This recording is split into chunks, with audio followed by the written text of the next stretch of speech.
Muy buenas tardes. Bueno, creo que se oye perfectamente, además dadas las dimensiones del edificio. Ante todo, agradeceros vuestra presencia en este acto que organiza la Sociedad Cultural Gijonesa y que versa sobre la situación de la Unión Europea y del proyecto europeo, y que desarrollamos precisamente en este espacio, en esta casa natal de Jovellanos, que de alguna manera nos conecta con una de las grandes preocupaciones de Jovellanos, que era el proyecto, la construcción de un proyecto nacional y el papel que tenía España, que tenía nuestro país como proyecto colectivo en el marco internacional. De alguna manera, ocuparnos hoy del proyecto europeo desde la perspectiva de este país de la periferia, de este país del sur, en todo este contexto de cambios, de sacudidas, de reorganizaciones del espacio político que hemos vivido en los últimos años, no deja de conectarse con aquella perspectiva, con aquel cuerpo de cuestiones y de desarrollos, muchas veces problemáticos, muchas veces críticos, en torno a qué papel juega nuestro país en ese contexto y en torno, en definitiva, a lo que representa hoy la Unión Europea, tanto como proyecto global como para la propia circunstancia española. Bueno, la Unión Europea, como es sabido, comenzó tras la Segunda Guerra Mundial, de la mano del Tratado de Roma, de aquel impulso de Schuman, de Adenauer. Hay quizás un parteaguas en el desarrollo de la Unión Europea, si en sus inicios claramente estaba asociada con la defensa del estado del bienestar. Cabe preguntarse si con posterioridad, ya en los años 70, 80, cuando empieza eso que se da en llamar la revolución neoliberal, si a partir de ese momento puede decirse que la Unión Europea sigue jugando aquel papel de defensa del Estado social, de defensa del estado del bienestar, o más bien su propia naturaleza ha mutado en otro proyecto bien diferente. Lo dejo en todo caso como una cuestión a debatir y una cuestión que se anuda con muchas otras.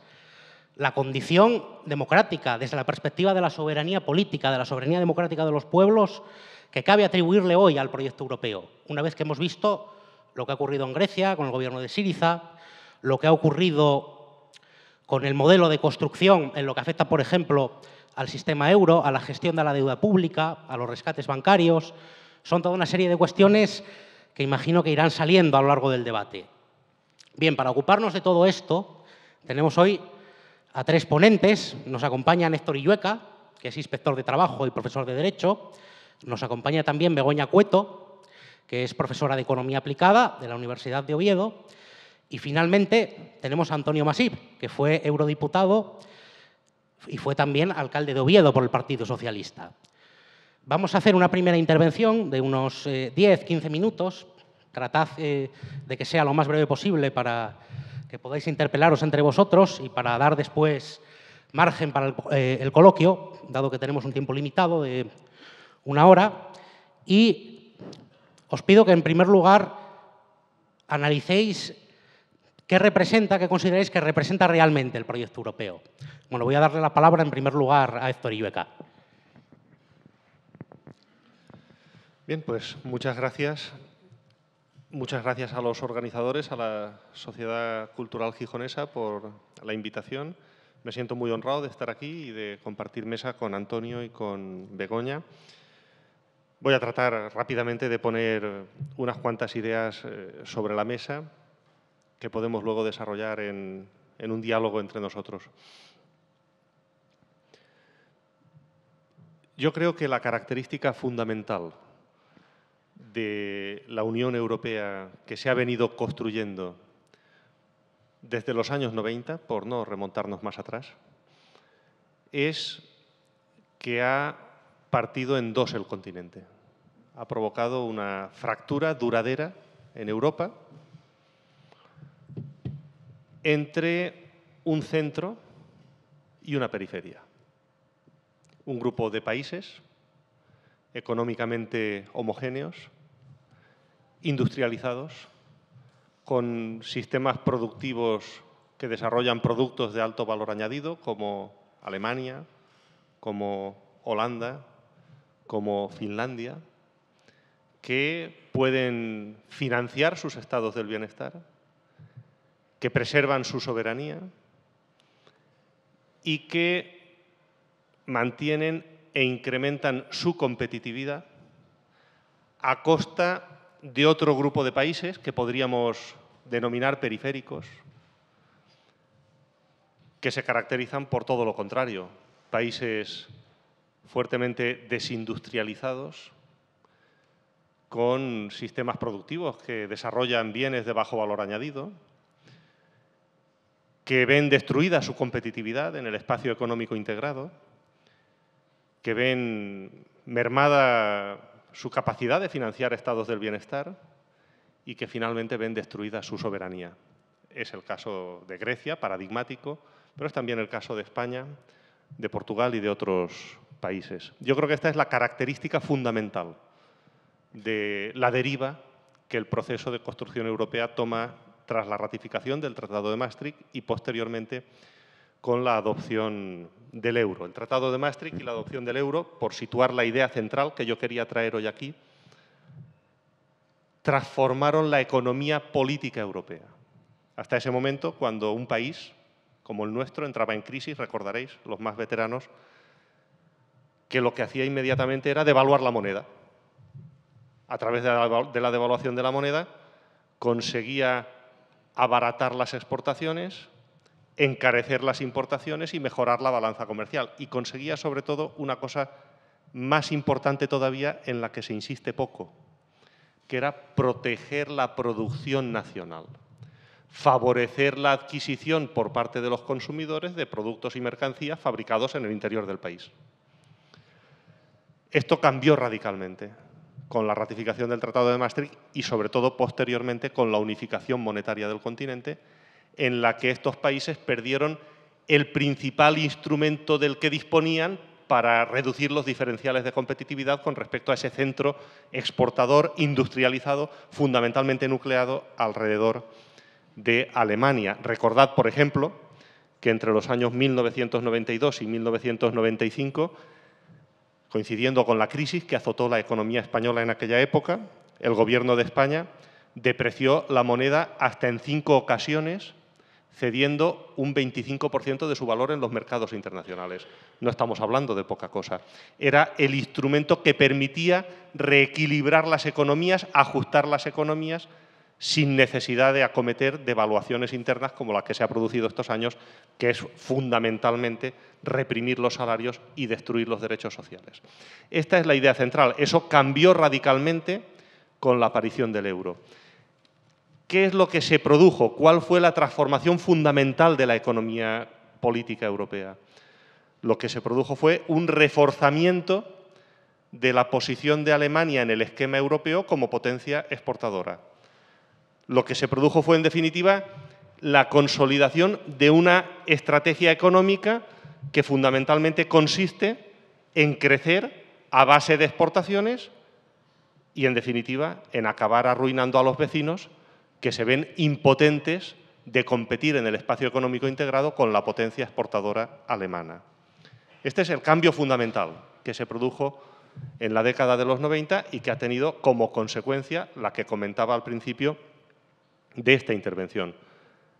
Ha partido en dos el continente. La característica fundamental de la Europa de hoy es la fractura entre un centro exportador dominante, hegemónico y una periferia importadora, deficitaria y cada vez más dependiente desde el punto de vista económico. Esto es fundamental. Cuando hablamos de un espacio económico integrado y cuando hablamos de una relación de dependencia, no solo hablamos de un proceso económico, hablamos de un proceso que es también político, hablamos de una relación de dominio entre países. Esto es fundamental porque sin esto no se entiende nada de lo que ha pasado, por ejemplo, en Grecia, de lo que está pasando hoy y sobre todo de lo que va a pasar en el futuro. Esta es una realidad que podía permanecer oculta. Es verdad, durante muchos años no se percibía. Mientras las economías periféricas crecían a base de crédito, los problemas estructurales que ha generado el proceso de construcción europea estaban metidos debajo de la mesa, debajo de la alfombra, ¿no? mientras la economía portuguesa o griega crecía a base de financiar el consumo con crédito, bueno, pues no se notaba que estos países estaban transitando hacia el subdesarrollo. Mientras la economía española tenía como motor la burbuja inmobiliaria y hacíamos tantos pisos, hipotecas, no se notaba que el país se iba desindustrializando y que iba transitando hacia el subdesarrollo. Cuando todo esto emerge, cuando se ve en toda su crudeza la realidad a la que nos ha llevado este proyecto europeo, es cuando sobreviene la crisis. Y en ese momento se le plantea a los países del sur de Europa la verdadera disyuntiva que ha tenido lugar en esta crisis, que ha sido o devaluación interna, o destruir los derechos sociales, o reprimir los salarios, o transformar duraderamente nuestro sistema de relaciones laborales, o salir del euro.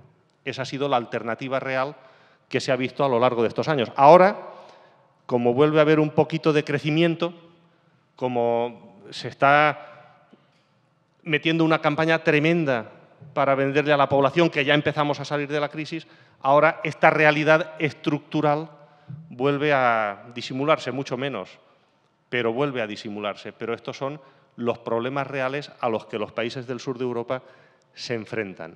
A lo largo de estos años se ha producido una transformación duradera de la sociedad y de la relación del Estado con la sociedad.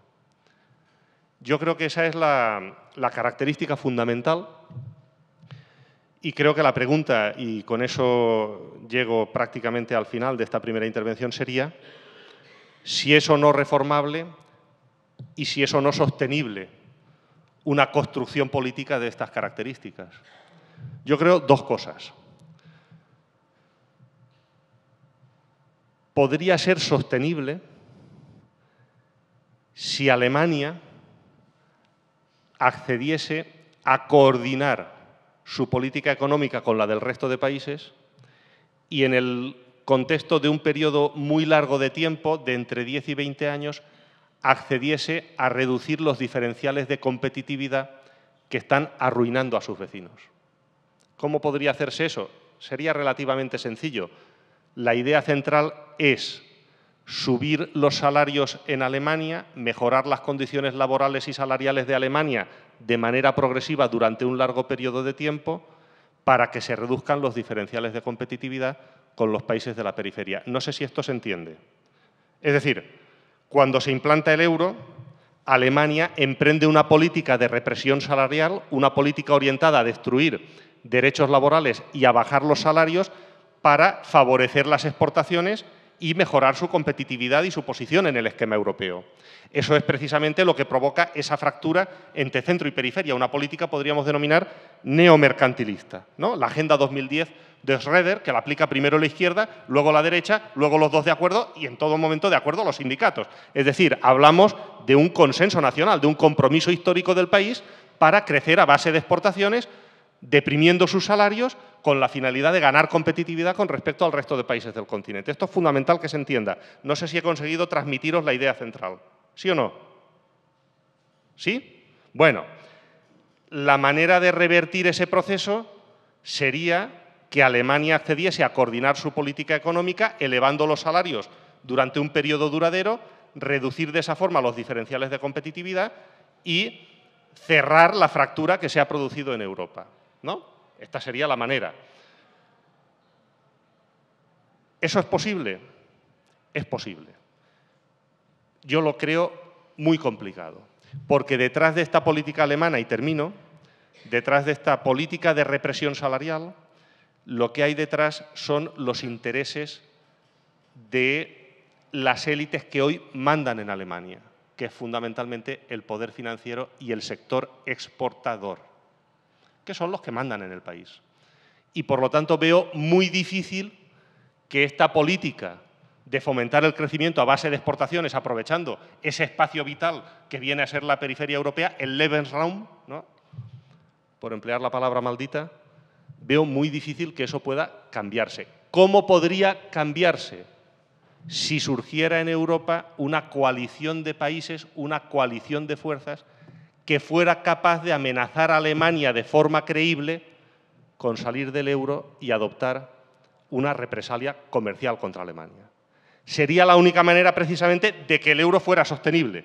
Es decir, que vieran la posibilidad real de que las ventajas que la moneda única les reporta podrían evaporarse porque hay una posibilidad creíble y realista de que un grupo importante de países pudiera actuar en defensa de sus legítimos intereses en la línea que acabo de comentar. ¿Eso se va a producir? No lo sé. Lo veo muy complicado. Si eso no se produce, mi opinión, y estoy dispuesto a que la discutamos aquí esta tarde, es que el sistema es completamente insostenible. Tardará más o tardará menos, pero la única pregunta es el precio que nuestros pueblos van a pagar en términos de derechos sociales y en términos de dignidad hasta que finalmente el sistema se rompa. La próxima crisis seguramente sea definitiva. Lo dejo aquí y seguimos luego. Gracias.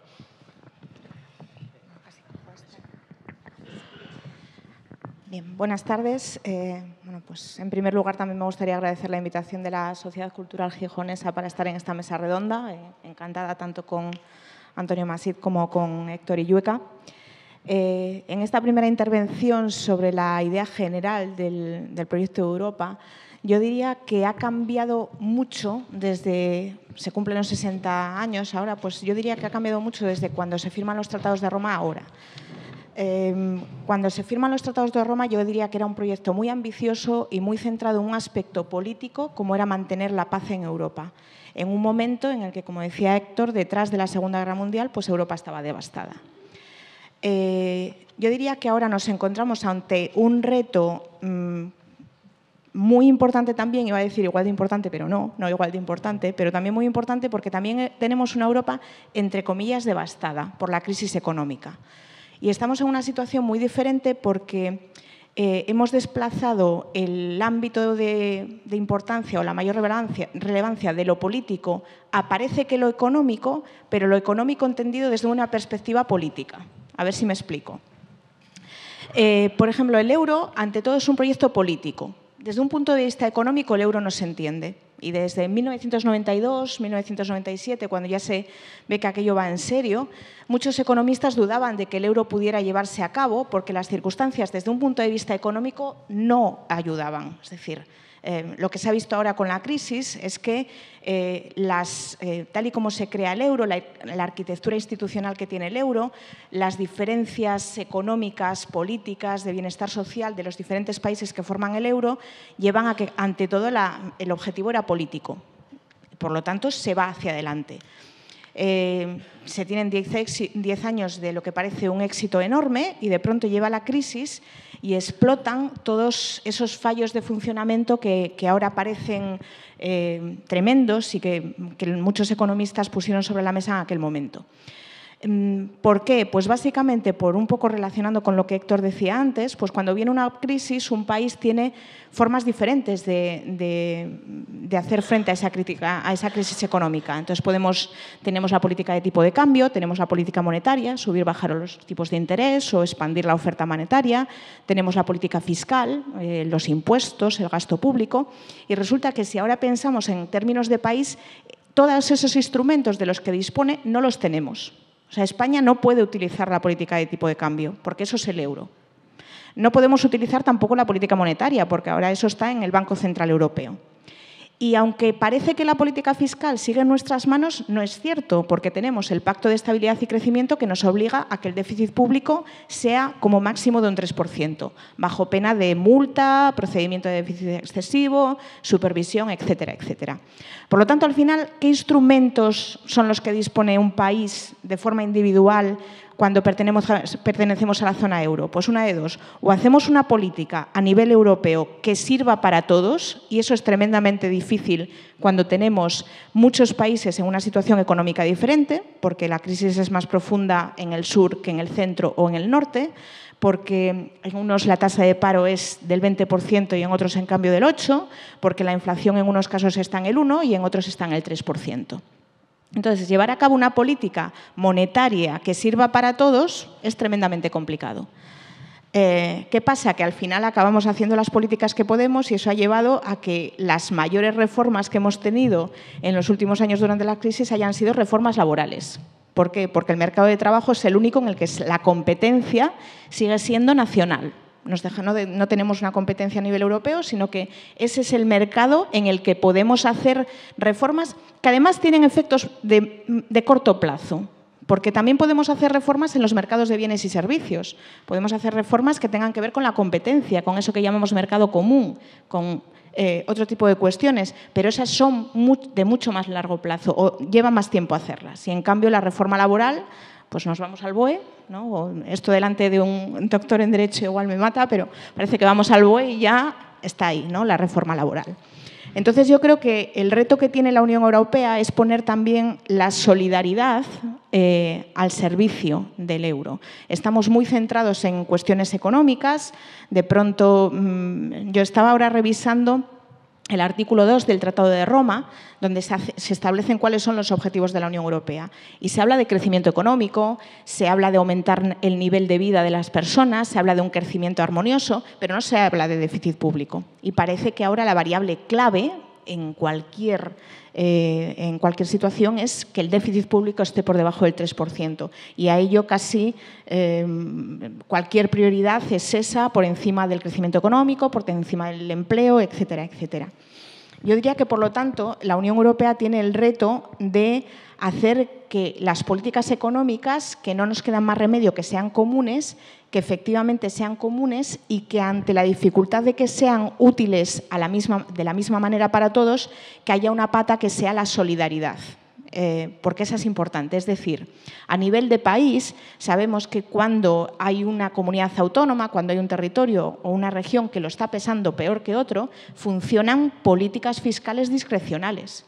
Funciona el gasto público, funciona la intervención del Estado ayudando a ese territorio más que al resto. Pues necesitamos que eso funcione a nivel europeo. Quizá en ese sentido que la señora Merkel haya hablado, creo que hace unos días, de la posibilidad de un presupuesto europeo, de verdad, no el que tenemos ahora, porque debo recordar que el presupuesto europeo ahora mismo está en torno al 1%, 1,1% del PIB de la Unión Europea. Eso pues, da muy poco margen de acción, ¿no?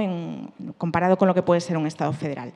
Pensar en proyecto europeo es un poco, en un presupuesto a nivel europeo es avanzar, aunque yo no sé si avanzamos al ritmo necesario.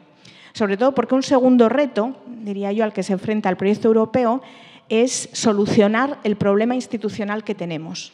Es decir, ahora mismo tenemos 3 instituciones, Comisión, Consejo, Parlamento, que tienen que tomar decisiones de política económica, política en general sobre los distintos países. Y, en primer lugar, tardan mucho. Y, segundo, tardan además en ponerse de acuerdo si es que se ponen.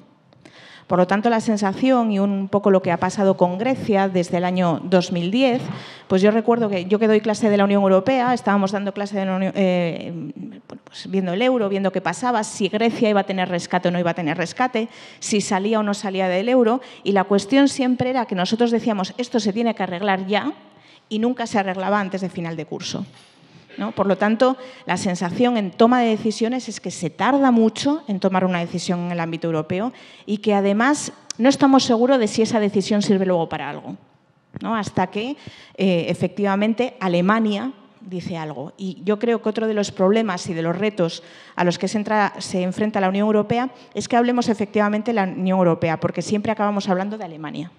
Siempre acabamos hablando de qué piensa Alemania sobre el presupuesto, qué piensa Alemania sobre la política comercial o las exportaciones, etcétera, etcétera. Por lo tanto, el reto también a nivel institucional es pues, de avanzar. No sé si podemos o no podemos, ahí ya es una cuestión más de optimismo o realismo, en el sentido de que esto no parece que haya marcha atrás. La salida del euro, pues es complicada, ya vemos lo que supone la salida solo de la Unión Europea en el caso del Brexit, ¿no? Pues parecía que todo iba a ir muy rápido, ya vemos que no, que es lento, parece que se empieza a negociar si el Brexit duro, si el Brexit blando, cómo va a ser esto, y entonces estamos en un proceso largo que tiene costes y sobre todo genera incertidumbre, lo que sabemos que en economía siempre es negativo. Entonces, yo diría, un poco por resumir y terminar esta primera intervención, Yo creo que tenemos grandes retos, o la Unión Europea tiene grandes retos a los que enfrentarse, un problema institucional importante y luego crear solidaridad en el entorno europeo a nivel de política económica, ya que tenemos todo lo demás, tenemos todos los instrumentos a nivel europeo. Necesitamos también que esa política discrecional de gasto público y de solidaridad interna, de colaboración entre países, también se genere a nivel europeo. No me quiero alargar más. Bueno, muchas gracias a mí también por haberme invitado.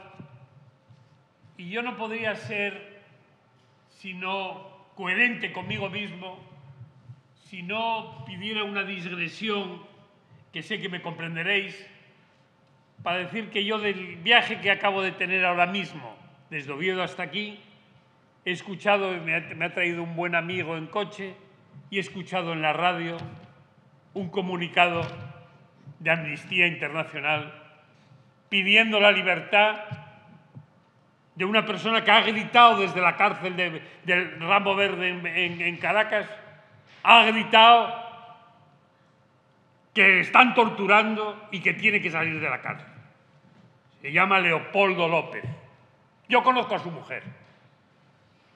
Al margen de ideas políticas, es muy importante que los que somos europeístas, los que somos de la libertad, los que queremos la libertad en todos los países, seamos solidarios, sea nuestro país solidario, sean todas las fuerzas sin vacilación solidarias con lo que está pasando en este momento en Venezuela, que no es ninguna broma. También hace años, en 1984, siendo yo alcalde de Oviedo, acompañé a José Manuel Palacio, entonces alcalde de Gijón, y a Manolo Ponga, alcalde de Avilés, les acompañé a la Alemania del Este, a la ciudad de Cottbus, donde en ese mismo momento que nos reuníamos en el ayuntamiento de Cottbus, me localizó Amnistía Internacional, de nuevo Amnistía Internacional de Gijón, esta vez, para decirme que frente a nosotros en el ayuntamiento, no había los medios mecánicos hoy de localización, pero me localizaron, frente a nosotros estaba detenido una persona por el mero hecho de haber reclamado la libertad. Y yo no vacilé en ningún momento. Amnistía Internacional me merece todo crédito. No vacilé en ningún momento para comunicar en inglés que aquel hombre debía de salir en libertad y volver con nosotros a España. No lo conseguí. Claro que no lo conseguimos. Manolo Ponga también se solidarizó y no lo conseguimos. Pero 15 días después me visitó el embajador de Alemania del Este, que venía aquí a Gijón a votar un buque, y vino a decirme: su amigo alemán está en libertad. Fue la mejor emoción que he tenido en toda mi vida política. Y ese hombre que estuvo en libertad en aquel momento del 84, en Cottbus, no vamos a tener esa misma suerte internacional hoy con este llamamiento de Amnistía Internacional, no vamos a tener la misma suerte con Leopoldo en Caracas. Pero es lacerante, es vergonzante que un país amigo que se dice amigo, con embajada en Madrid y con embajada nosotros en Caracas, a la que yo ya estuve en esa embajada y fue absolutamente abominable lo que vi en Venezuela, creo que es hora de que haya una mentalización internacional para conseguir los derechos humanos en países que se puede conseguir, porque Maduro es un delincuente que debe de ser cercado en toda la comunidad internacional y señalado como asesino que es de 75 personas desde el 1 de abril hasta hoy, porque han matado 75 personas del pueblo que pide libertad y quiere comer en Venezuela. Y como europeos, como personas que estamos en el movimiento europeo, tenemos que ser consecuentes con ese marchamo de la libertad. Porque precisamente lo que estamos consiguiendo, al margen de todas las cosas que he escuchado, que son muy importantes, al margen de todas ellas, en este espacio del mundo se respira todavía libertad. con todos los inconvenientes que hay, y los vamos a ver esta tarde-noche. Pero se respira libertad, una libertad ejemplar, una libertad que está siendo asalteada no solo en Venezuela, por supuesto que no, también en Estados Unidos, con una persona que es peligrosísima para la libertad del mundo, el nuevo presidente Trump. Pero nosotros en Europa, que tenemos que intensificar la libertad, la solidaridad, la capacidad de equilibrar en el mundo esta situación. Somos el único espacio del mundo en donde no hay pena de muerte. Yo recordaba hace un momento a los compañeros y amigos, es la segunda vez que vengo invitado a la Sociedad Cultural Gijonesa. Pero es que la vez anterior fue hace 42 años casi, cuando, siendo yo observador en el segundo juicio de Burgos, vine desde Burgos hasta Gijón a la calle Los Moros, porque Franco iba a matar a uno de los dos a los que yo había asistido en el juicio. Y efectivamente lo hizo, con Ángel Otaegui días después.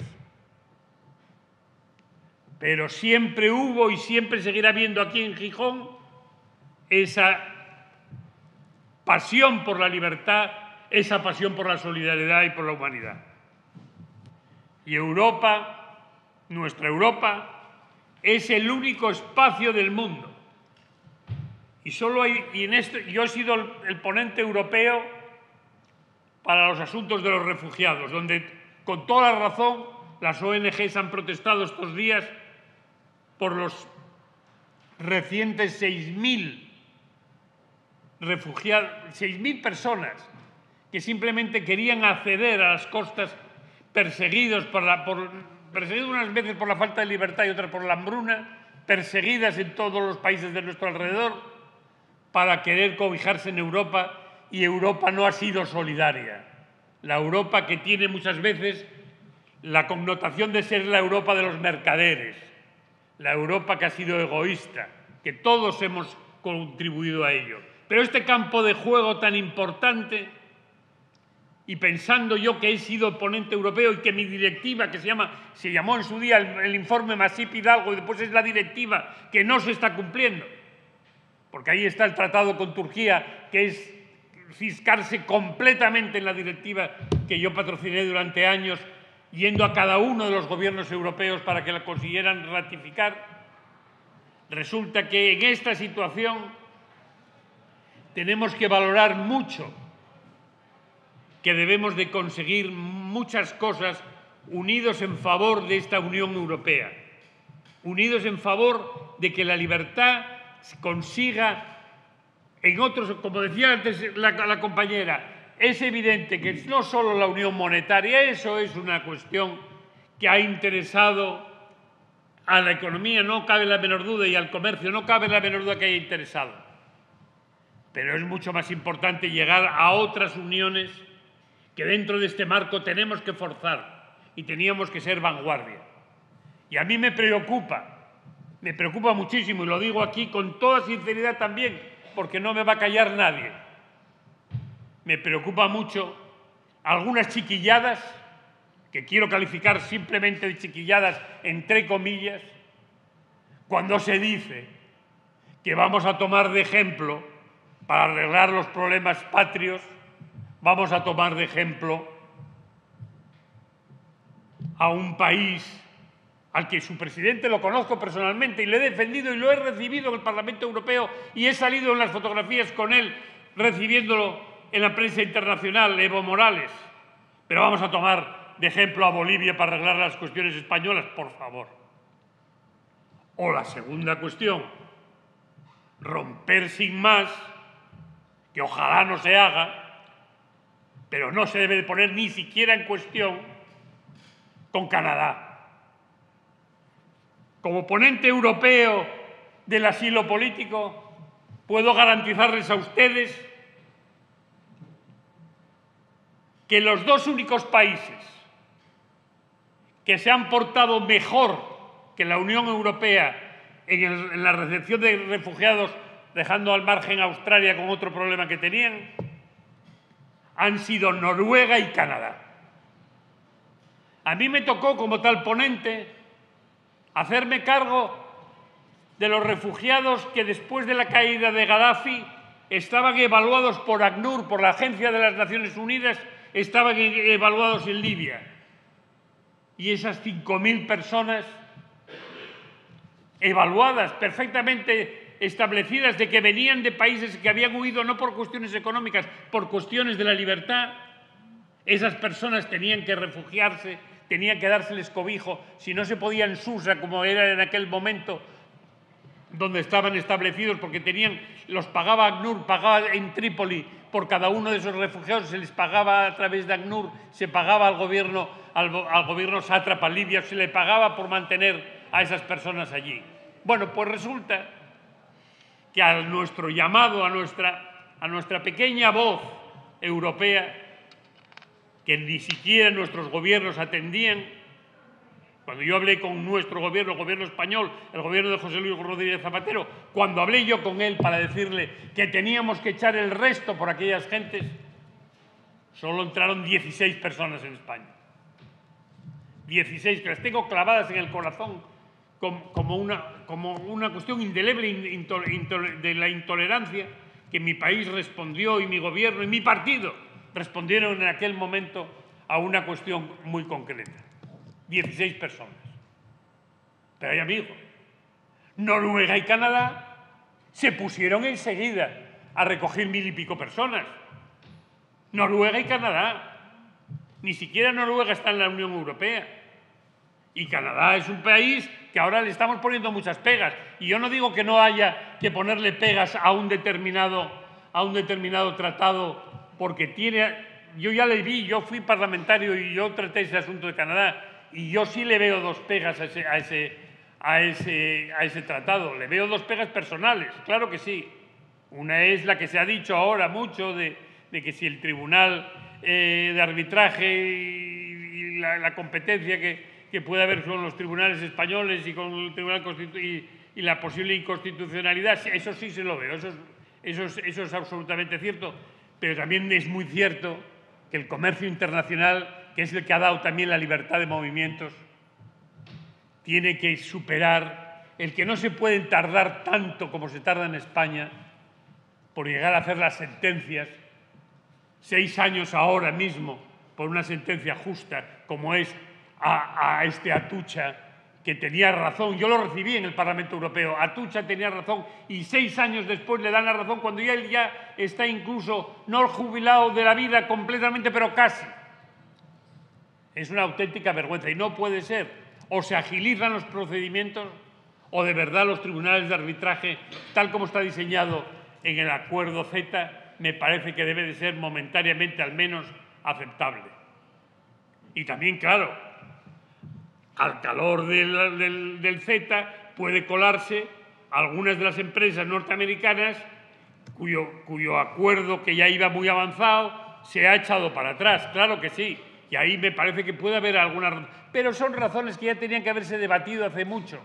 Y en un convenio, los que somos profesionales de la abogacía, en un convenio, en un acuerdo, siempre hay zonas que se pierden, zonas que se ganan.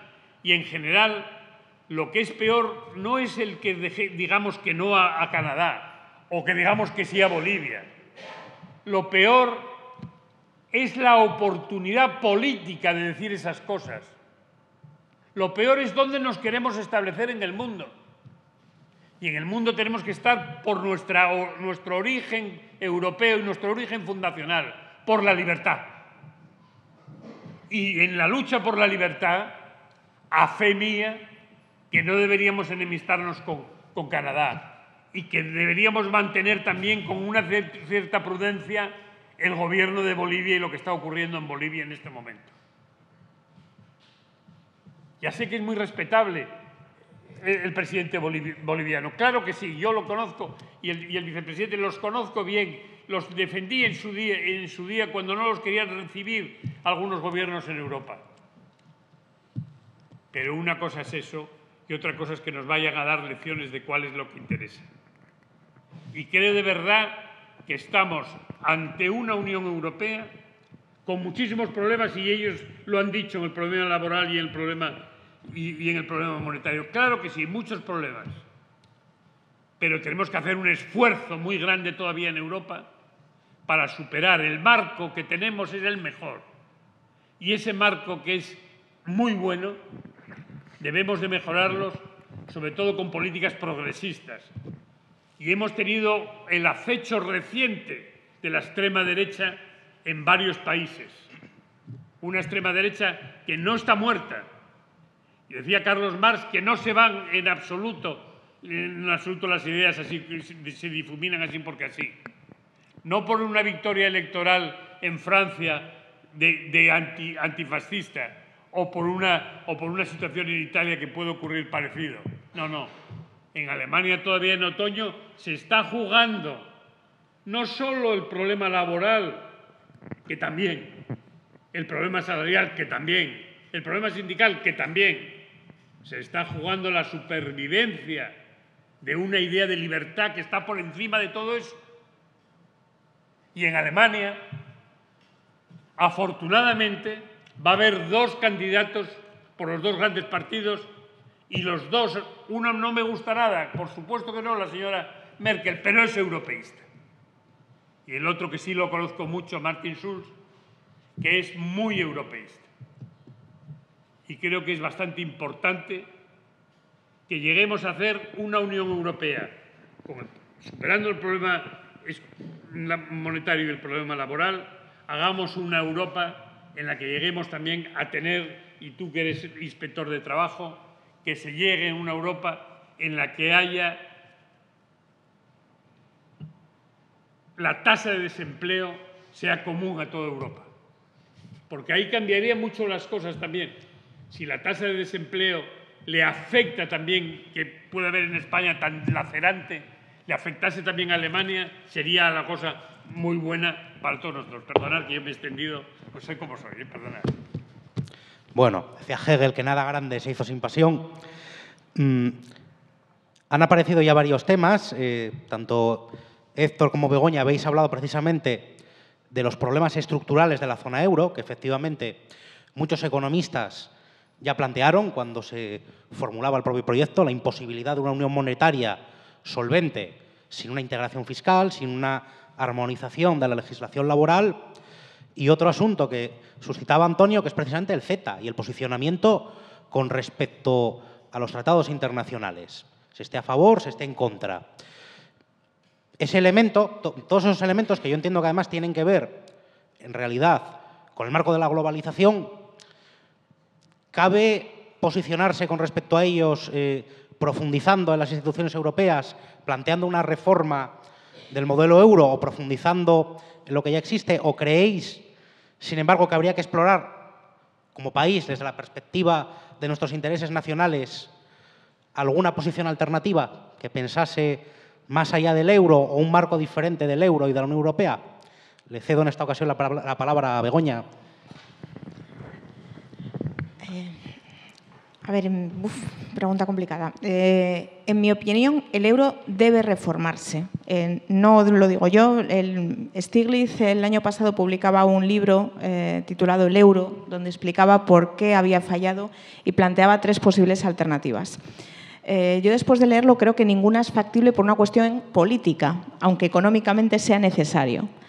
Entonces, el problema es que quizá después de 3, 4, 5 años, si continúa el crecimiento económico, parezca que los problemas se solucionan, pero sigue estando ahí la raíz del problema, que es la falta de una unión fiscal y más allá. O sea, no se trata solo de una unión fiscal, porque resulta también tremendamente difícil de lograr, sino que haya, cuando hablo de solidaridad, de lo que hablo es que los países tengan en cuenta que forman parte de un mismo territorio, de la misma Unión Europea, llamémoslo Estado federal, que no lo somos, pero al final es una unión económica y monetaria, y que, por lo tanto, todos debemos contribuir a ese bien común. Mientras no tengamos esto en la cabeza y sigamos manteniendo intereses individuales, la diferencia de peso político de los distintos países va a llevar a que sigamos manteniendo el euro en esta forma de funcionamiento que avanza poco a poco y parece que supera los problemas sin llegar a superarlos, porque Grecia sigue estando como está. Es decir, Grecia, su nivel de renta per cápita se ha reducido prácticamente a la mitad en 10 años y se sigue sufriendo. Entonces, tenemos unas diferencias en términos de renta per cápita, en términos de estados de bienestar en cada uno de los países que afectan a la Unión Económica y Monetaria. Y, por lo tanto, deberían tomarse soluciones. La unión fiscal es un paso, pero al final la unión fiscal está muy relacionado con el tema de la toma de decisiones. Es decir, si al final hacemos efectivamente una unión fiscal, hacemos una mutualización de la deuda, llegaríamos incluso, pongámonos muy en una utopía absoluta, a un sistema fiscal común a nivel europeo. Eso implica que haya un gobierno europeo. Y, por lo tanto, si las decisiones que se toman sobre mis impuestos o sobre el estado de bienestar, yo necesito votarlo. Y, por lo tanto, eso lleva a un cambio también en la arquitectura institucional de la Unión Europea. Es decir, los problemas se van, yo diría, agrandando porque, tal y como está creado, no somos ni una unión de países, porque somos mucho más que una unión de países, pero tampoco somos un Estado federal. Entonces, tenemos una institución, que es la Comisión, que vela por los intereses de la Unión. Pero luego tenemos el Consejo, que velan, ahí cada uno se representa a sí mismo. Y por lo tanto tenemos en conflicto los intereses de la Unión con los intereses de los Estados. Yo creo que además ahí, insisto en la lentitud y mucho, pues por ejemplo, porque la Comisión yo creo que todavía no se ha dado cuenta de que la austeridad no ha sido la solución, ni es la solución. A pesar de que el Fondo Monetario Internacional o la OCDE, que son instituciones pues nada sospechosas de heterodoxia, pues ya han dicho que quizá nos hemos pasado con esto de la austeridad. La Comisión sigue con el tema de la austeridad, sobre todo en el caso de Grecia, ¿no? Y Portugal, que sale y está saliendo, ya ha salido del procedimiento de déficit excesivo, pues nos fijamos poco, aunque ha tenido éxito. Entonces, Grecia sigue necesitando rescate, se sigue hablando de que es necesaria una quita de la deuda y si no se hace es por cuestiones políticas, no por cuestiones económicas, porque desde un punto de vista económico estaría plenamente justificado. El Fondo Monetario Internacional, de hecho, ya lo ha dicho en varias ocasiones. No sé si he respondido o he planteado más problemas, pero creo que lo dejo aquí. Bueno, plantear problemas quizás sea la forma más inteligente de responder a cualquier pregunta. Bien, le doy ahora la palabra a Antonio. Bueno, yo creo que una oportunidad que hay en este momento, y a la que no nos hemos referido ninguno de los tres, es el tema del Brexit. Probablemente sea un dolor y una lacerante situación económica, evidentemente, el que se vaya el Reino Unido de la Unión Europea. Pero, por otro lado, yo recomendaría la lectura del último libro de Francisco Sosa Wagner, que compartió conmigo parte del mandato europeo. Y Paco Sosa sostiene, antes de que el Brexit se produjera, que ojalá se marchase. Yo os puedo decir que durante 10 años estuve soportando a esta gente. Soportando que eran verdaderos enemigos de Europa desde dentro de Europa, con los que había que portarse pues, cordialmente porque no dejan de ser vecinos y forman parte del elan vital que es Europa, ¿no? Pero si se van el Brexit se va, como parece que se va, y yo creo que es extraordinario el chiste que hoy pone el tira y afloja de la Nueva España con la señora May corriendo y después enfrentándose al muro de Berlín. Es un chiste muy imaginativo. Pues yo creo que podemos llegar a hacer una Europa más fuerte, más en el ánimo de los que estamos en la idea fundacional de Europa, si algunos enemigos de Europa disuaden su presencia, ¿no? Por ejemplo, el Reino Unido, ¿no? Por ejemplo, algunos otros de extrema derecha que figuran dentro del espacio europeo y están jugando sus roles que no cabe la menor duda que son sin duda alguna aceptables y democráticamente aceptables, ¿no? Pero no deberíamos ponernos en riesgo, como decía Begoña antes, país a país. Yo creo que es muy importante lo de ceder soberanía. Estamos en un mundo global y estamos en una soberanía que debe ser compartida. Esa soberanía compartida con el resto, cada vez que haya menos soberanía, y no os preocupéis, si no es por eso, no salvaríamos el tema catalán, por ejemplo. Cuanto más soberanía vayamos cediendo al conjunto europeo, más democrática haremos la sociedad, pienso yo, ¿eh? Bueno, pues ahora cierra este turno, Héctor. Bueno, vamos a ver varias ideas, ¿no?, que han ido surgiendo. Yo creo, no sé, iba a decir a diferencia de Begoña, pero tampoco sé si en esto discrepamos, pero sí que es verdad que es el comentario que ella ha hecho lo que me suscita la idea. Yo creo que esta Unión Europea no se va a reformar. Yo creo que no se va a reformar. Por tanto, ya me imaginaba yo que no discrepábamos. Sí estoy de acuerdo con ella en que sería reformable en teoría y en abstracto, que desde un punto de vista teórico, claro que podría unificarse la política fiscal. Claro que podría reformarse el Banco Central Europeo para que le prestase dinero a los estados que atraviesan por dificultades. Claro que podría, en teoría, crearse un salario mínimo interprofesional europeo que redujera los diferenciales de competitividad entre los diferentes países. En teoría, claro. Y ella ha dicho muy bien, lo que pasa es que yo quiero insistirlo, ¿no? Es que políticamente no es posible. Claro, ese es el problema, es que la política cuenta en la política, ¿no? O sea, hay un problema, y es que Alemania no quiere, ¿no? Es un pequeño problema, ¿no? O sea, el problema para todo eso es que Alemania no quiere. El problema es que esta Unión Europea ha sido construida a partir de una rigurosa jerarquía de poder entre Estados, a partir de un riguroso cálculo de intereses nacionales. Eso es lo que está detrás del proceso de construcción europea. El Estado alemán, que es el que garantiza ese sistema donde hay un centro ganador y hay una periferia de perdedores. Este es el problema real. Claro que en teoría sería posible reformarla, pero políticamente no lo es porque Alemania no quiere. Y por ese mismo motivo no es posible democratizarla, porque no hay un demos europeo. No es verdad, es una fantasía de kantianos que sueñan con el Estado cosmopolita. No hay un demos en Europa.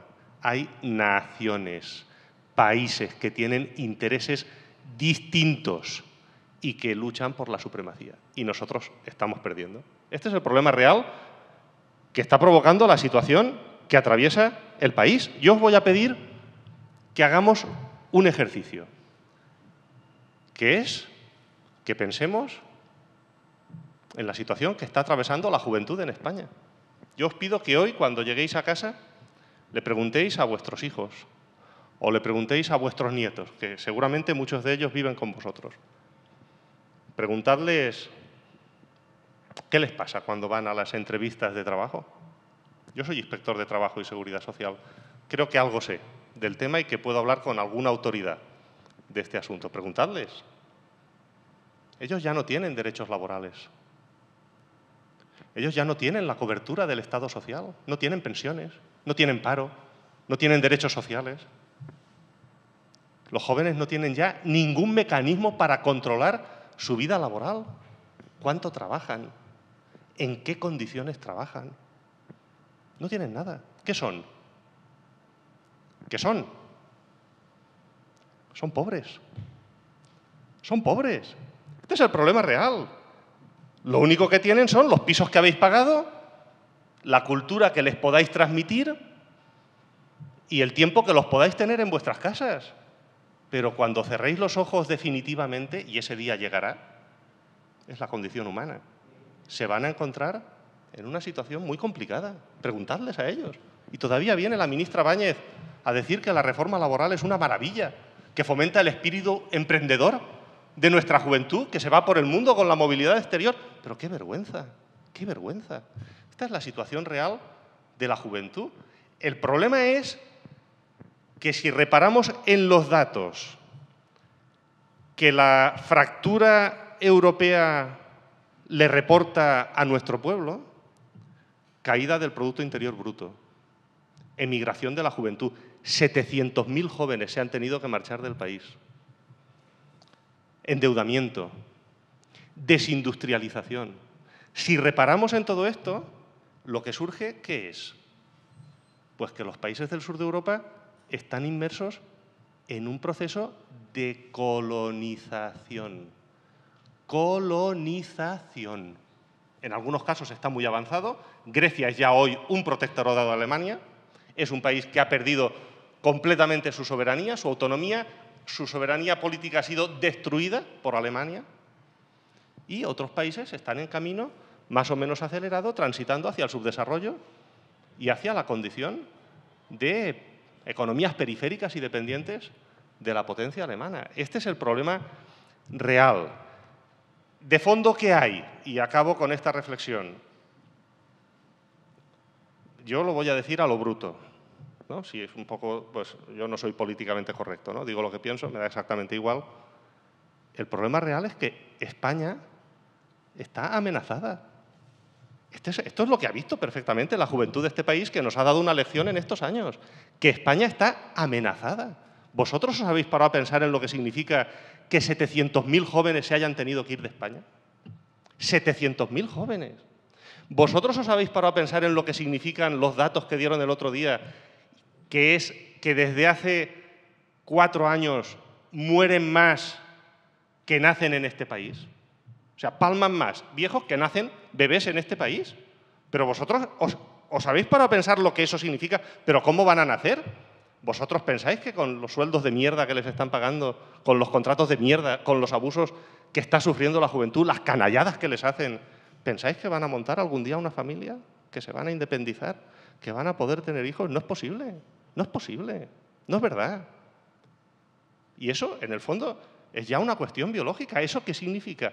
Que España puede desintegrarse o recupera soberanía. Yo aquí discrepo del planteamiento que ha hecho Antonio, os traslado mi opinión. No hay alternativa que no pase para este país por recuperar soberanía política, económica y construir un nuevo proyecto de país en el que la juventud se pueda forjar un futuro. O nos metemos esto en la cabeza o se acabó. Esta es la realidad. ¿Podrá disimularlo el crecimiento económico este precario, inestable, temporal, que han conseguido poner en marcha a base de desmantelar el Estado social? Podrá disimularlo un tiempo, pero no podrá disimularlo mucho tiempo, porque los problemas estructurales del país y la transición al subdesarrollo está en marcha. Por lo tanto, yo creo que esa es la idea. Cuidado, y acabo, de verdad. Eso no significa, enseguida se dirá, es posible, incluso esta tarde aquí, la autarquía, ¿no? Eso, volver al franquismo, el aislamiento. Por favor, vamos a discutir en serio de política. Nadie está planteando eso. Entre los dos extremos de la autarquía y destruir el Estado, que es el camino por el que se va, hombre, la humanidad ha transitado un largo recorrido donde es posible el comercio entre los países, donde es posible la cooperación monetaria para que podamos comerciar y aprovechar cada uno sus respectivas ventajas, donde son posibles relaciones de cooperación entre los pueblos y especialmente entre los pueblos europeos que conforman un espacio que puede ser muy provechoso en ese sentido. Claro que es posible, y que es posible otra Europa. Pero otra Europa, esta Europa no se va a reformar. Esa es mi opinión y así os la traslado. Me callo. Bueno, voy a lanzaros una última pregunta antes de dar paso al público. Hay dos ideas que me parecen centrales de lo que habéis suscitado hasta ahora. Una, en la que insistía Begoña, que es el carácter político, netamente político, de las decisiones económicas, puesto que la gestión económica tiene que ver, en último término, con el proyecto de sociedad. Y eso responde precisamente a una intencionalidad y a una decisión política. Y por el otro lado, otro tema estrechamente ligado, que es la soberanía democrática. Y es cómo gestionar todos esos aspectos que tienen que ver con la articulación política, a qué escala se gestionan, si es la escala nacional, continental, y cómo garantizar que ese ejercicio, ese desarrollo de la soberanía siga siendo democrático en este marco de la globalización y en este marco de la construcción europea con todas sus vicisitudes. La última pregunta que os lanzo es quizás más directa y es ¿cómo entenderíais vosotros que hay que acometer en este momento los problemas por los que atraviesa el proyecto europeo? Parece que Héctor plantea una alternativa que estaría a caballo entre la recuperación de la soberanía y buscar una integración diferente. Quizás Antonio esté más en la profundización de lo que hoy es el proyecto europeo y Begoña parece que planteas una reforma en profundidad de lo que es la Unión Europea como proyecto, pero manteniendo de alguna manera regresando quizás a sus orígenes. Bueno, no sé si he interpretado bien vuestras posiciones. En último caso, os cedo la palabra por última vez y, bueno, en esta ocasión empieza Héctor. Bueno, yo muy breve, si queréis, desarrollo en un lapso rapidísimo la última idea que he planteado que viene a entroncar con la pregunta que hace el compañero. Yo creo que la salida posible pasa por recuperar soberanía, instrumentos de política económica y recuperar, en definitiva, un funcionamiento democrático normal. Ahora bien, creo desde eso que es posible también pensar una Europa diferente, que voy a tratar de señalar con un nombre, ¿no? Instrumentalmente, para que podamos entendernos y transmitiros la idea que tengo en la cabeza, que es una Europa de carácter confederal. Yo creo que la idea de federalismo europeo que ha alimentado el europeísmo que se ha generalizado durante los últimos años o durante las últimas décadas, yo creo que eso está muerto y que además cuanto antes lo enterremos, mejor. Eso no va a existir un Estado en Europa, ni existe ni va a existir en un futuro inmediato, porque eso exigiría reestructurar completamente la soberanía en el continente y esta ha sido construida sobre la base de una jerarquía de Estados en cuya cúspide se encuentra Alemania. Por lo tanto, yo creo que eso está muerto y cuanto antes lo enterremos mejor. Es un cadáver. Ahora, sí creo que es posible una Europa diferente, de carácter confederal, que se base, por una parte, en la recuperación de la soberanía, en el respeto a la soberanía de los diferentes países, el respeto a las diferentes necesidades de políticas económicas que existen en función de las características peculiares de cada país, adaptadas a cada realidad, pero que al mismo tiempo tenga instituciones comunes con competencias perfectamente delimitadas y mecanismos de cooperación entre los diferentes países. Quizá no una moneda única, pero sí una moneda común, por ejemplo. Ha existido en Europa en el pasado. Antes de la aparición del euro hubo muchos experimentos de cooperación monetaria, el sistema monetario europeo, hubo mecanismos que de alguna manera favorecían el desarrollo de relaciones comerciales muy estrechas entre los diferentes países sin necesidad de una unificación monetaria que al final en lo que se ha convertido es un instrumento para la hegemonía y el dominio de un país sobre otros, en este caso de Alemania, sobre el resto. Esa es mi opinión y yo lo dejaría aquí. Bueno, yo una cosa que me gustaría clarificar. Cuando digo que es una decisión política y no económica, no creo que tampoco, o espero que no se entienda que creo que deba privar la economía sobre la política. Al final, uno toma decisiones políticas basándose en la soberanía, alguien ha votado y por lo tanto se toman decisiones políticas. El problema viene cuando las decisiones políticas se toman a nivel supranacional en contra de una decisión política quizá más apoyada por la economía que a nivel de Estado no se respeta, ¿no? El caso de Grecia o el caso de cómo llevar a cabo un plan de reestructuración o cómo reducir el gasto público, este tipo de injerencias me refiero, ¿no? Cuando hablo de decisiones políticas que no respetan la economía. Al final hay un problema de soberanía y de por qué se tienen que tomar estas decisiones a nivel europeo en lugar de a nivel de país, que no está suficientemente justificado.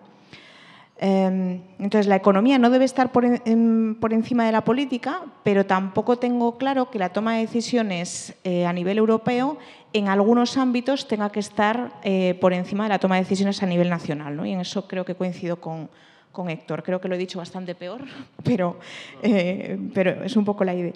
Entonces, yo creo que una parte importante del proyecto europeo pasaría por recuperar objetivos, en el sentido de olvidarnos, entre comillas, del déficit público y, por ejemplo, poner encima de la mesa crecimiento, empleo, igualdad o reducir la desigualdad. Porque eso nos llevaría a que, por ejemplo, el Pacto de Estabilidad y Crecimiento, y siento irme a algo tan detallado, pero creo que explicaría muchas cosas. El Pacto de Estabilidad y Crecimiento es un corsé estúpido, si se me permite decirlo. O sea, al final obligamos a los países a tener un 3% de déficit. ¿Por qué un 3 y no un 4? Y luego, además, les decimos cómo reducir el déficit público. Y se tiene usted que gastar esto aquí y no aquí.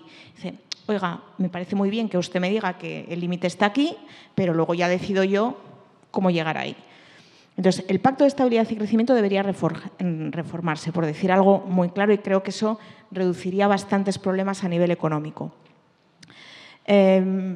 Coincido con lo que dice Héctor, tampoco sé si es factible.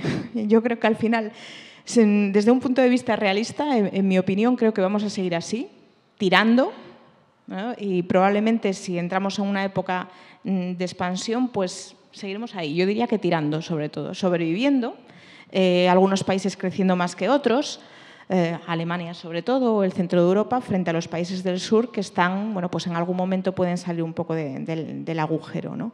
Entonces, eso, si me pongo en un plano realista, creo que esto no parece que vayamos a avanzar ni profundizar en el proyecto europeo. Porque creo que profundizar en el proyecto europeo ahora no cabe en medias tintas. O sea, o se va al todo, y no parece, o ya no queda esta cosa de sí que somos una unión monetaria, pero no somos una unión fiscal, sí que nos vamos a una moneda única, pero no compartimos un presupuesto comunitario, tampoco somos responsables de las deudas de otros. Bueno, pues entonces sí que hay soluciones económicas poco costosas. Una sería la relajación del Pacto de Estabilidad y Crecimiento, la mutualización de la deuda, que se planteaba en el año 2012 como una solución rápida para solucionar los problemas de deuda de los países del sur, y que no se hace, de nuevo, por una cuestión política, ¿no? Pues Alemania se niega, evidentemente. En fin, por terminar, yo diría que vamos, si me pongo, insisto, en el plan realista, creo que vamos a seguir así, tirando. Bueno, de suyo, Ovidio tenía razón en el resumen que ha hecho de mi intervención, porque yo no veo en absoluto que pueda estar en este momento la hora europea democrática en ceder soberanía que ya ha cedido. Las dos únicas materias en las que de verdad hay una jerarquización y hay una intervención jerárquica europea en dos únicas materias competenciales son la competencia, precisamente, y el medio ambiente. Y vamos a ceder algo de lo que hemos cedido a favor de la competencia y del medio ambiente. ¿Vamos a ceder algo de lo que España u otros países han cedido? No, al revés. Tenía que ser abrirse más y ceder mucho más. Pienso, por ejemplo, que el terrorismo internacional, que es lacerante y va a serlo mucho más en los próximos meses, tiene necesariamente que tener una respuesta europea más fuerte y contundente. Y si es un éxito Schengen, por ejemplo, yo voy a viajar la semana próxima a Finlandia y puedo entrar perfectamente con la situación española, y no puedo entrar en Rusia si no es manejando un nuevo visado, que ya me caducó el anterior. La situación de circulación de personas, que no de capitales exclusivamente, circulación de personas, y la situación que decía Begoña del crecimiento y la política juvenil, claro que sí. Pero eso no se cedió por ninguna parte, por parte española, no se cedió nada. Al revés, debía de conseguirse esa tasa de empleo o de desempleo europea y conseguir ser fuertes dentro de la Unión Europea mucho más por parte española, que desgraciadamente no lo somos En este momento no lo vamos a ser porque dentro del propio España, del propio espectro español, hay el canto de sirena de que esto de Europa no es un bluff, y no es ningún bluff, es una cosa muy seria. Se habla mucho de los alemanes, de la Angela Merkel. Pero por favor, acordémonos. El Bundestag alemán, en este momento, Angela Merkel está en minoría. Por 7 diputados, el Partido Socialdemócrata Alemán, más los comunistas del Este, los antiguos comunistas del Este de 4 Länders, y los extindidos del Partido Socialista Democrático de la Fontaine y Les Sarre, hacen mayoría con 7 votos más que la señora Merkel. ¿Qué ha pasado? Es que la izquierda no se ha entendido entre sí, como ha pasado en España. En España hubiera gobernado Pedro Sánchez si hubiera habido un entendimiento en la izquierda en el momento preciso. Pero no ha ocurrido así. Por tanto, no solo son las responsabilidades, han sido también dentro de la izquierda la falta y la chata visión, porque ahora va a ocurrir otra vez que en septiembre ya no va a tener tanta mayoría el espectro de izquierdas. La extrema derecha va a tener una presencia en el Parlamento del Bundestag que va a ser muy peligroso para el porvenir de Europa. Por tanto, yo, queridos amigos, pienso, cesión en medio ambiente y cesión en competencia en absoluto, al revés. Ha funcionado muy bien la competencia europea, relativamente bien la competencia europea, y fenomenal el medio ambiente en muchas cuestiones. Y debemos de fortalecer la situación de los trabajadores y la situación de los jóvenes para que haya unas políticas europeas progresistas, como nos ha ocurrido aquí en Gijón con Tenneco, que pudimos meter una cuña en ese sentido. Y lo mismo que con Tenneco tienen que ser otros más, que no lo estoy logrando en este momento con la fábrica de armas. Claro que no. Porque es muy importante mentalizarse de que aquí dejemos de combatir a la Unión Europea y consigamos una política más clarividente y fuerte dentro de la Unión Europea. Bueno, vamos a abrir ahora el turno para preguntas y reflexiones. Os pido concisión, por favor, para que intervenga el mayor número de personas posibles. Creo que no tenemos micrófono inalámbrico, pero no obstante, como la sala es pequeña, si habláis a viva voz, me parece que se os entenderá perfectamente.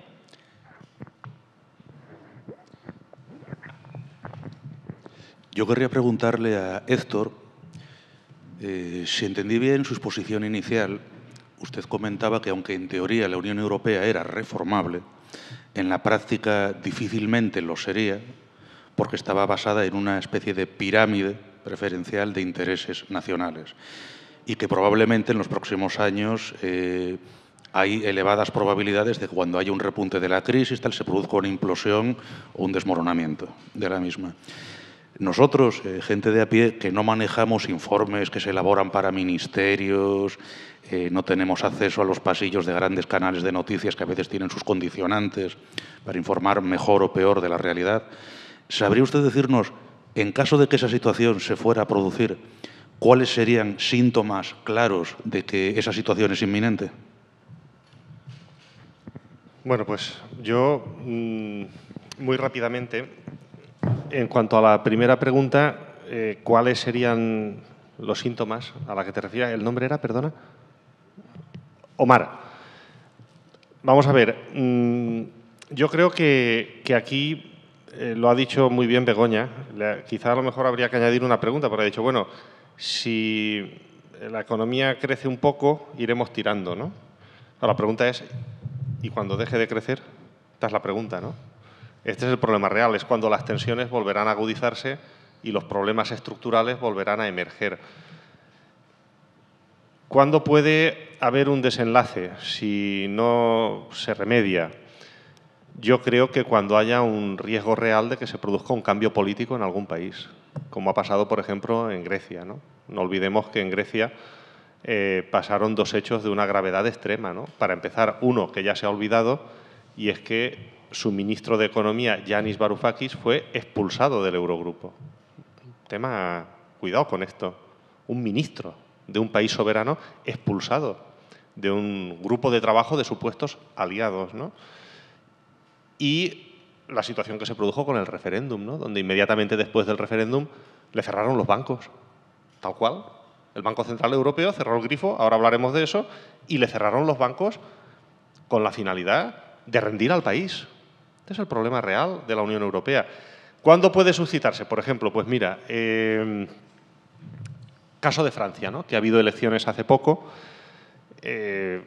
Fíjate, ahí había dos partidos que desde ángulos muy diferentes, no confundamos las causas con los efectos, con un discurso fácil, ¿no? De que todo es populismo. No, no. Había dos partidos, uno era el de Le Pen y el otro era el de Mélenchon, que cuestionaban el modelo de la siguiente manera. Lo que decía Le Pen era, si gano, convoco un referéndum. Era lo que decía, ¿no? Más o menos. Y lo que decía Mélenchon era, si gano, voy a negociar la reformulación de los tratados, la reforma. Y si no me hacen caso, entonces me salgo, ¿no? Este era un poco el planteamiento de los dos partidos que cuestionaban el modelo, ¿no? En el fondo, los dos sabían que no estaban diciendo la verdad, porque esto no funciona así. Si cualquiera de los dos, Le Pen o Mélenchon, no te digo ya si los dos hubieran accedido a la segunda vuelta con posibilidades reales de ganar, se hubiera producido inmediatamente una fuga de capitales salvaje en el país y el día siguiente de las elecciones cualquiera de los dos se hubiera visto obligado a controlar capitales y a garantizar la financiación para el funcionamiento de la economía. En cuestión de 48 horas. Esto no son decisiones que tú puedas tomar. No, voy a negociar y a ver qué pasa y si no me salgo, ¿no? O voy a convocar un referéndum. No es verdad. El problema es que estos países están económicamente intervenidos, están atrapados y por lo tanto, pues en cualquier momento puede haber un desenlace de esas características si se produce un cambio político. La pregunta es la que hacía yo al principio. ¿Cuándo se puede producir un cambio político? Bueno, ¿qué precio estamos dispuestos a pagar? ¿No? ¿Hasta cuándo vamos a resistir? Si, por ejemplo, se produce un recrudecimiento de la crisis, algunos pensamos que lo peor todavía no ha pasado. Es una opinión personal. Esto tendríamos que discutirlo largamente en otra charla. Pero si se produce un recrudecimiento de la crisis, ¿cuánto vamos a aguantar? ¿Cuántos más jóvenes se van a tener que ir? ¿Qué tipo de mercado laboral vamos a consentir? ¿Hasta dónde nos vamos a humillar? Esta es la pregunta. Vendrá un momento en el que, lógicamente, se romperá, ¿no? Este es lo que soy capaz de responder. Lo del Z no entro. Creo que Begoña puede, además yo estoy seguro de que voy a coincidir con ella. Sobre el tema del papel del Banco Central Europeo, muy breve y acabo, porque me viene muy bien porque lo enlazo con lo que se planteaba. Fijaros, la situación que se produjo con la crisis fue la siguiente.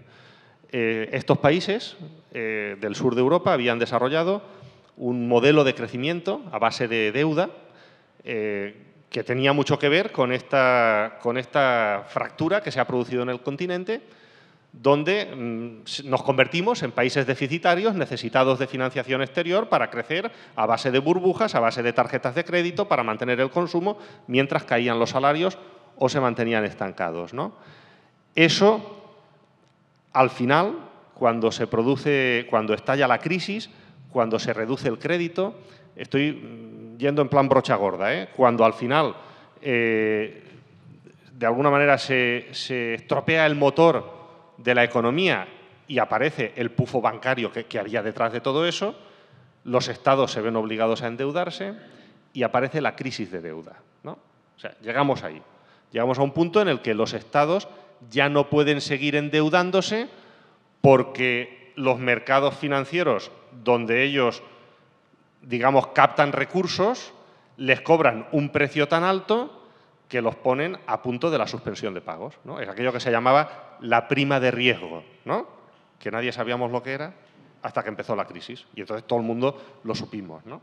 Bueno, eso evidentemente fue utilizado por los mercados financieros como palanca para destruir los derechos sociales en todos estos países, ¿no? Bueno, el Banco Central Europeo lo consintió y lo alentó y se mantuvo inactivo, no hizo absolutamente nada para apoyar a los países que se encontraban en dificultades hasta que había conseguido su objetivo que eran los famosos rescates con una condicionalidad draconiana para países como Grecia o para países como España. Acordaros de la famosa carta que le envía Trichet, Jean-Claude Trichet, por cierto, Jean-Claude Trichet, socialista de carné. Socialista de carné. Y le envía una carta a Zapatero, por cierto, firmada también por Mafo, Fernández Ordóñez, a la sazón presidente del Banco de España, socialista de carné. Le envían una carta a Zapatero en la que le dicen: o destruyes los derechos sociales de tu pueblo, o dejo de comprarte bonos en los mercados secundarios de deuda y te envío la economía del país al siglo XIX. Esto es lo que le dicen a Zapatero. Y Zapatero, en lugar de interrumpir la emisión de la cadena nacional, es decir, compatriotas, me están chantajeando. Elecciones.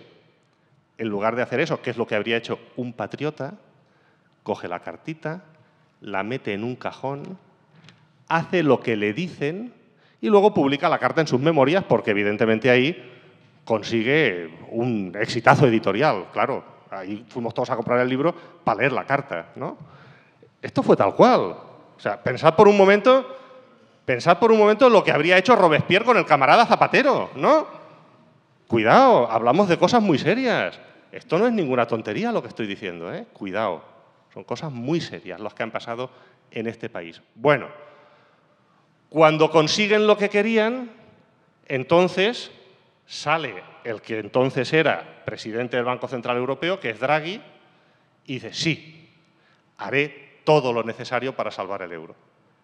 Inmediatamente interviene en los mercados financieros comprando masivamente en los mercados secundarios, porque los primarios lo tienen prohibido por los propios tratados, interviene masivamente en los mercados secundarios, comprando deuda pública española, automáticamente baja la prima de riesgo y se acabó la crisis de deuda y hasta hoy. Este es el papel del Banco Central Europeo. Yo creo que sobran las palabras, está muy claro, ¿no? Bueno, yo hablando del CETA, tampoco es que pueda tener una opinión muy bien formada porque no he leído mucho sobre el tema. Creo que hay falta de información en el sentido de que cuando se habla del CETA o del TIP parece que es un acuerdo de libre comercio sin más. Y yo creo que en absoluto. O sea, libre comercio llevamos teniendo con Canadá y con Estados Unidos desde hace muchos años. No sería el primer acuerdo de libre comercio que se firma. Pero Antonio mencionaba antes que quizá con el CETA y sobre todo con el TIP, los aspectos más preocupantes tienen que ver con cuestiones que no son de libre comercio, sino que son con el papel de las multinacionales, con el papel de las inversiones y con quién va a dirimir en el caso de que haya conflictos, ¿no? Los famosos tribunales de arbitraje. Yo creo que eso es lo preocupante, porque al final estamos cediendo soberanía, de nuevo, pues a las multinacionales, ¿no? Y sabemos que bueno, pues, tienen mucho poder, realmente son organizaciones que tienen mucho poder y ahí yo creo que los Estados deberían estar por encima. Entonces yo con el CETA diría que sobre todo hay que distinguir lo que es libre comercio, e insisto en que ya comerciamos prácticamente en libre comercio, con Canadá y con Estados Unidos. Otra cuestión son estos dos aspectos que digo. También Greenpeace ha puesto de manifiesto los problemas que puede tener en términos de medio ambiente, que tampoco está muy claro cuáles son estas cuestiones. Respecto a esto, yo me gustaría añadir una cosa. Con el libre comercio, la sensación siempre es que ganamos, ¿no? Es un mantra también entre los economistas que pues el libre comercio genera efectos positivos. Es cierto, pero siempre nos olvidamos de una segunda parte, que es que para que ese saldo sea positivo, también hay ganadores y perdedores. O sea, hay sectores, los sectores competitivos, estupendo, van a tener un nuevo mercado al que acceder de forma más sencillo, estupendo. Los sectores que no son competitivos se van a ver en más problemas. Por lo tanto, el balance para cada uno de los territorios va a depender de cuáles sean esos sectores competitivos y poco competitivos, muy competitivos o poco competitivos. En todo caso, me vuelvo aquí a señalar la relevancia de tener en cuenta las cuestiones que tienen que ver con la igualdad y con la solidaridad. O sea, es mucho más fácil que efectivamente todos nos beneficiemos de libre comercio si aquellos que ganan reparten. Y esta segunda parte creo que es la que es un poco deficitaria. Yo me gustaría añadir una cosa sobre el Banco Central Europeo. y es que es posible hacer las cosas de otra manera, porque parece que son sentadas así y se tienen que dar por sentado así. Y quisiera recordar que aquí la Reserva Federal tuvo un papel, en Estados Unidos, un papel totalmente diferente. Y eso tiene que ver con también la normativa y cómo se hizo el Banco Central Europeo en su momento. El Banco Central Europeo tiene un mandato único, que es el control de la inflación. Sin embargo, la Reserva Federal o el Banco de Inglaterra incluyen en su mandato también el desempleo. Por lo tanto, a la hora de decidir cuál es su política monetaria, deciden entre un balance entre inflación y desempleo. Y puede haber momentos en el que prioricen la parte de desempleo sobre tener una inflación un poquito más alta. Eso el Banco Central Europeo, por decreto, no lo puede hacer. Entonces, eso que nos puede parecer esa declaración de intenciones tan poca cosa, resulta determinante a la hora de cómo se toman decisiones a nivel macro. Lógicamente, el tener un Banco Central Europeo sin país también nos lleva a algo que señalaba antes en el caso de la Comisión, que es a un déficit democrático, ¿no? ¿A quién da explicaciones el Banco Central Europeo? Las da el Parlamento Europeo, pero al final cada uno de los países que forman el euro nos estamos endeudando en una moneda que no controlamos y eso genera problemas. Lo hemos visto en Grecia, lo hemos visto en España. Bueno, pues eso también es una cuestión que bueno, pues debería solucionarse. No quiero entrar en el tema del debería, probablemente no se haga, desafortunadamente. Sí, bueno, yo muy brevemente también, pero estoy totalmente de acuerdo con lo del Banco de Inglaterra, totalmente de acuerdo. Hay una diferencia entre el Banco Europeo y el Banco de Inglaterra absolutamente total. Y yo creo que el horizonte del Banco Europeo, el Banco, vamos, no se llama Banco, el Banco Europeo es otro, pero el Banco Central Europeo es evidentemente tomar el ejemplo de asumir deuda e intervenir en la economía como está haciendo el Banco de Inglaterra en defensa de la libra. Pero bueno, lo que quiero decir sobre el tema de que debía de presentarse a las elecciones el presidente de la Comisión Europea, estoy totalmente de acuerdo. ¿Perdón? ¿Y el resto de miembros? El resto de miembros, sí, pero en el caso del presidente, sí que se ha dado un paso muy importante. Yo son las elecciones a las que no me he presentado, a las del 2014, pero sí se presentó Juncker al frente del partido mayoritario que ganó las elecciones. Es decir que... Sí. Bueno, pero hay una cosa clarísima. Es decir, que es verdad, en gran parte es verdad lo que usted dice, eso no me cabe la menor duda, vamos, eso es.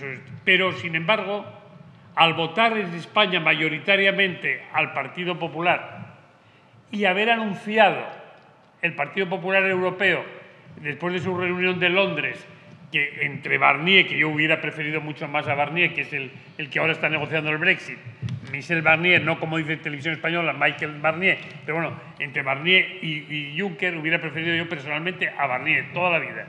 Pero Juncker, todas las elecciones europeas fueron publicitadas, incluso el gran debate que hubo en televisión de toda Europa fue Juncker en nombre de los democristianos y populistas europeos. Eso no cabe. Y fue un paso importante y debe de hacerse un paso mayor, más importante, y es verdad, que la lista sea común, que no sea parcializada en cada uno de los países. Yo estoy de acuerdo, pero a eso todavía nos va a costar. Cuando yo llegué al Parlamento Europeo, antes que yo, se había pronunciado, pero todavía estaba en Estrasburgo en el ambiente, las grandes palabras de François Mitterrand cuando dijo: el nacionalismo es la guerra. Y esto es lo que tenemos que traducir todavía hoy día. En la medida en que los nacionalistas aumenten fuerza, ese es el peligro de Europa, esa es la guerra. Yo, contrario, Héctor, me ha gustado mucho su intervención, pero no estoy de acuerdo en que Jean-Claude Trichet no era de carnet socialista, vamos. Yo lo conozco, lo he tratado en el Parlamento y lo he tratado en la Unión Europea y desde luego no era... Sí es verdad que era socialista, lo que ha dicho él, Mafo, Miguel Ángel Fernández Ordóñez, y yo también soy socialista, pero ¿qué opinión tengo yo de Mafo? Pues que es un imbécil. Es decir, que un perfecto imbécil. Y él tiene el carnet socialista, o tuvo el carnet, porque yo creo que ya no lo tiene, pero tuvo el carnet socialista. Bueno, pues ¿qué le vamos a hacer? Es un partido demasiado grande el nuestro como para llevar baldones del tipo de Miguel Ángel Fernández Ordóñez. Bueno, voy a abrir otro turno, pero por favor, brevísimo, porque tenemos que ir cerrando ya. Tratado de Libre Comercio, yo como soy vegetariana no lo voy a padecer, va a tratar de meter en el Estado español, en toda Europa, carne hormonada yanqui. O sea, carne hormonada yo no me la voy a comer, pero sí, evidentemente van a obligar a hacer compras seguras. Una de las compras que se van a hacer va a ser carne, como si no hubiera carne en el Estado español, sobre todo en Asturias. Aunque yo no la como, pero bueno, y un producto. O sea, carne hormonada, sí o sí. Segundo, van a intentar meter productos transgénicos. O sea, van a intentar meter toda la mierda, y perdonad, que no se quiere en Norteamérica o que la gente se come y así están ellos. Cuidadín, una trampa. Tratado de Libre Comercio, públicamente lo digo, y una auténtica trampa. Y si Europa asume el Tratado de Libre Comercio, bueno, a mí como me queda muy poco futuro, vale, pero los que vienen detrás que se arreglen. O sea, no, eso por una parte. Segundo, en el Estado español hay mucho dinero, hay mucha liquidez. En Panamá, en Andorra, en Liechtenstein, por ahí hay muchísima liquidez. Hay liquidez a raya en el Estado español, lo que falta ya es la vergüenza.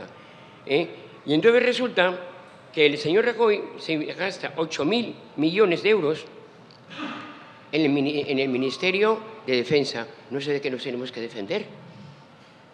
Habrá que defenderse de la fame, habrá que defender la educación y la cultura. 8.000 millones de euros, no es por si no lo sabíais. Yo la semana pasada hubo una charla aquí antimilitarista en el antiguo instituto, y entonces pues quedéme con las cifras más o menos aquí en la mente. Yo soy de letras, pero bueno. El Ministerio de Educación, la que forma esos 700.000 rapazos y rapazas que estuvieron atrás, tiene 2.000 millones de euros. Qué cosa, ¿no? O sea, vale más un fusil que un libro. Qué bárbaro, tremendo, terrible. O un tanque que un máster. O cosas así. Y luego el Ministerio de Cultura se queda con 404 millones de euros. Bueno, gracias. Bueno, si queréis una última intervención para cerrar. Yo no tengo nada que añadir. Me parece, estaba buscando a ver si, porque yo estoy seguro de que Trichet sí era miembro del partido, pero puede que tenga razón, Estaba mirándolo, pero no he conseguido en el tiempo que he tenido. Conmigo en el 2004 no lo era. Puede ser, no te digo que no, pero yo recuerdo haberlo leído y no me ha dado tiempo a mirarlo. Pero vamos, que de todas formas, con la última intervención que se ha comentado, pues yo creo que también las críticas que se hacen al CETA tienen mucho que ver con la realidad.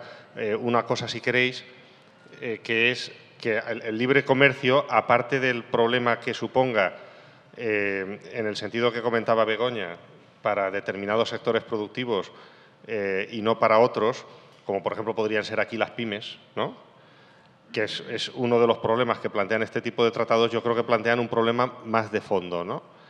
Que es un problema de competencia regulativa, ¿no? Es decir, el problema del libre comercio es que cuando eliminas aranceles y de alguna manera abres la posibilidad de que los factores productivos se muevan libremente en un espacio delimitado, estás forzando a que los estados integrantes de ese espacio compitan entre sí por atraer los factores productivos con la finalidad fundamental de mantener el empleo dentro de sus fronteras.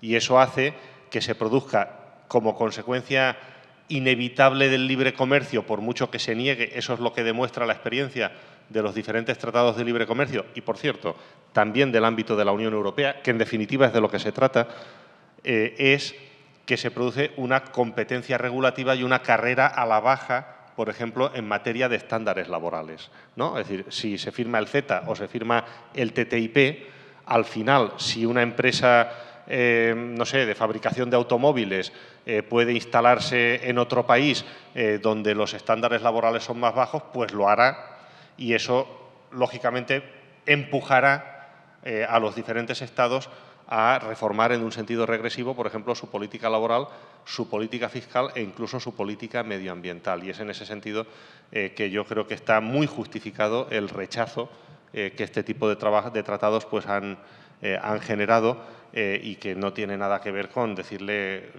que no a Canadá. Canadá es una cosa y el Tratado de Libre Comercio pues es otra, ¿no? Bueno, pues esto es lo que quería comentar. Yo simplemente por terminar que, bueno, en 60 años pues la Unión Europea tiene luces y sombras. Después de la crisis de los 70 se dice que la Unión Europea salió reforzada y a partir de ahí hubo un empujón. Por finalizar la charla de una manera optimista, confiemos en que de aquí salgamos efectivamente reforzados y dispuestos a luchar por el estado de bienestar que caracteriza, pues, por ejemplo, a la Unión Europea, ¿no? Nada más.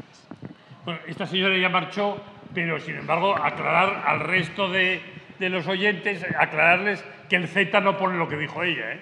Es decir, no lo pone. Es decir, que simplemente el CETA, un borrador de hace 7 años, es posible que permitiese ambiguamente alguna redacción que diese lugar a alguna de las cosas que dijo.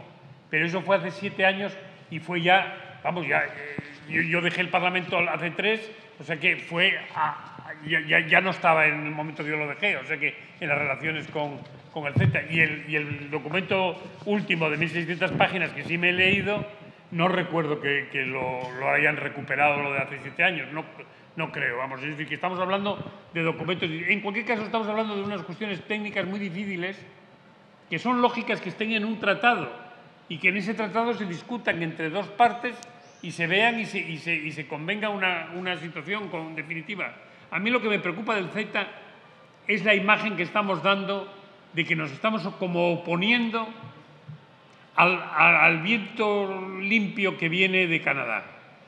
Yo conozco Canadá y desde luego es un país que en muchos aspectos, en la cuestión de la lucha, en algunos estados al menos de Canadá, a favor de la ecología o en favor de los derechos humanos, en concreto en favor de los refugiados, yo creo que son países que debemos de tener a nuestro lado. Es lo que decía Mao Zedong, la forma de hacer amigos. Hay que hacer amigos.